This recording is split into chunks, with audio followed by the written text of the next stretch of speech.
Rick Riley is a famous sports reporter. He is now retired, but he did a lot of work for ESPN. Um, while I like sports, I certainly don't go on and read a lot of sports articles, but I just love him as a writer. He does great things with tone. He's really interesting. He's funny. So he's a great author to look at when we're looking at techniques. I like to do author studies on him sometimes. But this particular article that we're going to look at is argumentative. So I think this is a really great real world piece to pick apart. And again, he's great with tone, and there are a lot of tone shifts that are really effective. So I think this is a great study for tone. So I wanted to walk you through some of the things that I saw, some of the annotations that I took. And so you're going to notice that I highlight the things that I want to discuss that I have taken notes on. And so I want to start with his title, Nothing But Nets. You're going to notice that he really does a lot of wordplay. He likes to take words that have double meanings and use them. And so this is really great because the article is actually about mosquito nets. You're going to see he's arguing that you should donate to a particular charity. And this charity that he's going to talk to you about basically donates mosquito nets to help stop the spread of malaria. And we also know that he's a sports reporter. So we know nothing but net is when you take a shot in basketball and it goes right through the hoop, doesn't even touch the rim. It goes right straight through the net. And so he's kind of drawing you in with this sports reference, but he really is playing with this double meaning because we have the mosquito nets as a topic. So really smart, witty play on words right off the bat. I've never asked for anything before, right? Well, sorry, I'm asking now. We need nets. And already you can see he has this imploring tone. If I'm imploring, I'm kind of like begging you to do something. Not hoop nets, soccer nets, or lacrosse nets. Not New Jersey nets or dot nets or clarinets, mosquito nets.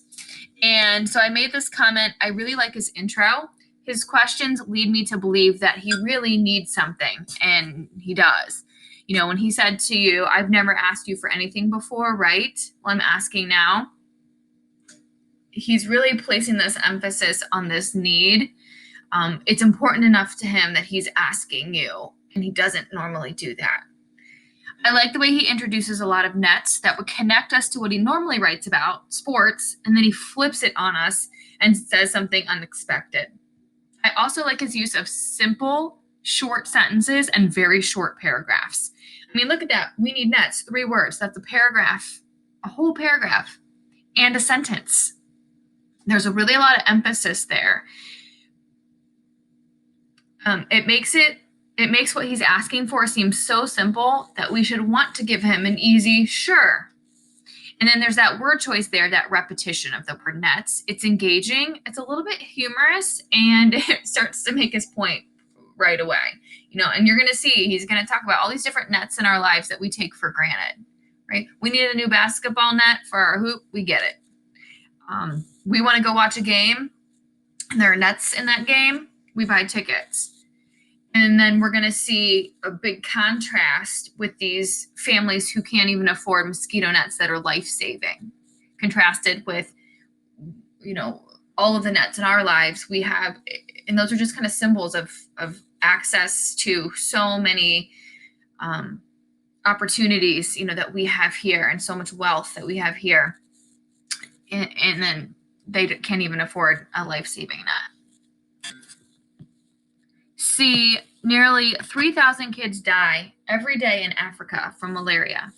And according to the World Health Organization, transmission of the disease would be reduced by 60% with the use of mosquito nets and prompt treatment for the infected. So this is a really great use of facts to shock us and show us that the problem is real. Notice the word choice there. See, Makes it feel like he's having a conversation with us, like we're talking. And that's tone, conversational. That's a tone. He wants us, I feel like he wants us to feel like we're sitting face to face in a room and just having a conversation, person to person. Here he is, this really famous sports writer who's around famous athletes all the time, but he makes it feel like we're just on the same level having a conversation. 3,000 kids. That's a 9/11 every day. Notice his use of exclamation points there. Punctuation is important, especially in establishing tone. We know as a country how devastated we were at our loss on 9/11. So to make us equate the two things really puts it into perspective and appeals to us emotionally. I remember that day, and it was so shocking and it was so just devastating. When I think about the feelings that I felt on 9/11, and then I transfer them to his topic, it really helps me to connect emotionally. The tone is incredulous. In means not, credible means believable. So when you have an incredulous tone, you're saying, it's like, I can't even believe it. That's your tone. I cannot believe this. And so he has this incredulous tone here. And then we feel incredulousness too. Like, geez, yeah, you're right. I can't believe that this is happening just from the lack of mosquito nets, from malaria. Put it this way. Let's say your little Justin's Kicking Kangaroos have a big youth soccer tournament on Saturday. There are 15 kids on the team, 10 teams in the tourney, and there are 20 of these tournaments going on all over town. Suddenly, every one of these kids gets chills and fever, then starts throwing up and gets short of breath. And in 7 to 10 days, they're all dead of malaria. Okay, so let's look at the word choice here. This analogy forces us to think about our children when we think of African children. So the tone here is very direct. He's not trying to sugarcoat anything. He wants to kind of put it in our faces. And it's just a matter of fact. Okay, think of it this way. And so the effect of that tone is that we feel very unsettled, and maybe that we're being unfeeling if we don't donate nets. So the word choice, put it this way, and they're all dead, helps to establish this tone. We gotta get these nets. So then he goes back to imploring in this tone. He's really pleading with us. They're coated with an insecticide and cost between $4 and $6. You need about $10, all told, to get them shipped and installed. Some nets can cover a family of 4, and they last 4 years. If we can cut the spread of disease, $10 might mean a kid might get to live. Make it $20 and more kids are saved. And here I feel like his tone is pleading when he says, like I said before, we gotta. Text structure here is description, and it's really important. He wants us to donate so that these nets can be purchased. So he needs to describe them to us. So he tells us the cost and how they work. And I think that's important. It gives the reader a simple understanding of what they're donating. So here's the ask. If you've ever gotten a thrill by throwing, kicking, knocking, dunking, slamming, putting up, cutting down, or jumping over a net, please go to a special site we've set up through the United Nations. Then he gives the address. Look for the big Sports Illustrated Nothing But Net logo. Or call, and he gives a number, and donate $20. So I misspoke when I said he wrote for ESPN. I meant Sports Illustrated. Sorry about that. Bang. You might just have saved a kid's life. So word choice, bang. Effect. It sounds like he's having a very simple, informal conversation with us. Word choice, notice the parallelism of the first line is stylistically pleasing. He has the ing, ing, ing. The paragraph does a great job of making it clear how much we have and how little it is to give the $10. Again, he's trying to set up that contrast between what we have versus what they have and they need. Or would you rather have the new Beastie Boys CD? So the tone there is kind of judgmental, accusatory. Like, you have this discretionary income to buy stuff you just want and enjoy, and you're going to say you don't have enough money to donate nets that could save lives. So the effect of that is it makes the reader feel like a bad person for having discretionary income when there are other human beings who can't afford life-saving nets. You're a coach, parent, player, gym teacher, or even just a fan who likes watching balls fly into nets. Send $20. You saved a life. Take the rest of the day off. You've ever had a net in the driveway, front lawn, on your head at McDonald's? Send $20. You ever imagined Angelina Jolie in fishnets? $20. So you stay home and eat on the dinette. You'll live. Hey, Dick's Sporting Goods. You have 255 stores. How about you kick in a dime every time you sell a net? Hey, NBA players, hockey stars, tennis pros. How about you donate $20 every time one of your shots hits the net? Maria Sharapova, you don't think this applies to you just because you're Russian? Yet. Notice how he talks to us and others. So he goes to humorous. So he's switching tones here. And I think that's really smart because he was a little judgmental and accusatory in his earlier tone. So he's really smart about then shifting to humor so he can make sure that we don't get off by the earlier judgmental tone. He reminds us of how likable he is. And, he wants to be likable to us because he's trying to talk us into something.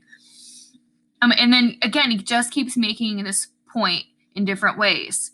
Here we are in a nation of plenty, and, we have discretionary income, and that's contrasted with people who can't afford something very necessary and life-saving. And that if we can just take, $10 of that discretionary income and use it to help, that can make a big difference. I tried to think how many times I have said or written the word net in 28 years of sports writing, and I came up with conservatively 20,000. So I've already started us off with a $20,000 donation. That's a whole lot of lives. Together we could come up with 1 million net. How many lives would that save? More than 50 times the population of Nett Lake, Minnesota. So technique here, word choice. He uses analogies to put things in perspective for us. He makes us think about things we know and then apply them to things that we don't. I know what you're thinking. Yeah, but bottom line, how much of our $1 million goes to nets? All of it. Thanks to Ted Turner, who donated $1 billion to create the UN Foundation, which covers all the overhead. Every cent will go to nets, says Andrea Gay, the UN Foundation's Director of Children's Health.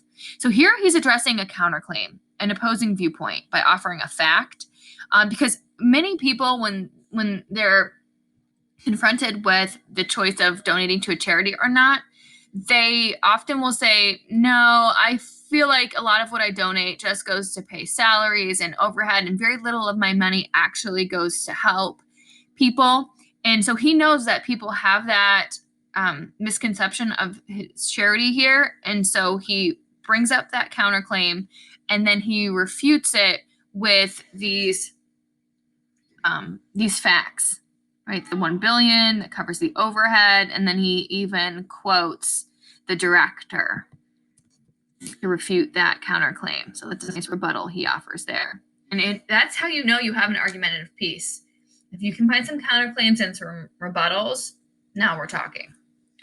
Net's work. Bill and Melinda Gates have just about finished single-handedly covering every bed in Zambia. Maybe we can't cover an entire Zambia, but I bet we could put a serious dent in Malawi. It's not like we're betting on some scientist somewhere coming up with a cure.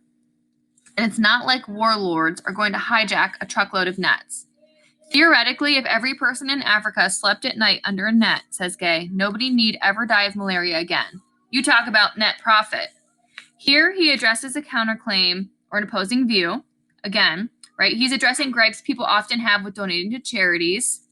And then there's that word play, that play on words that keeps it light. He's joking while addressing a counterclaim. So that helps to stop people from getting offended. So he's just so brilliant in how he uses tone and how he switches back and forth. My God, think of all the nets that are taken for granted in sports. Ping pong nets, batting cage nets, Terrell Owens bassinet. If you sit behind the plate at a baseball game, you watch the action through a net. You download the highlights on Netscape and forward it on the net to your friend Bennett while eating Raisinets. Sports is nothing but net. So next time you think of a net, go to that website and click yourself happy. Way more fun than your fantasy bowling league, dude. So the word choice here, it's another witty play on words, right? Tone note. He pokes fun at us again to make clear how simply we can make a difference when we have so much here. So the effect of that is he creates a tone that's needling. He's making fun instead of insulting. One last vignette. A few years back, we took the family to Tanzania, which is ravaged by malaria now. We visited a school and played soccer with the kids. Must have been 50 on each team, running and laughing. A taped up wad of newspapers was the ball, and 2 rocks were the goal. Most fun I've ever had, getting whooped. When we got home, we sent some balls and nets.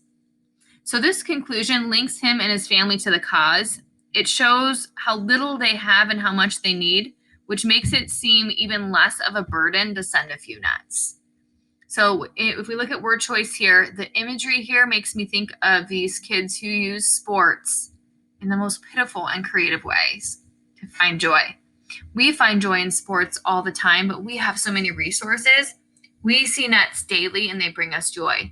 Contrast that with these children's experiences, and it's a really powerful way for him to end.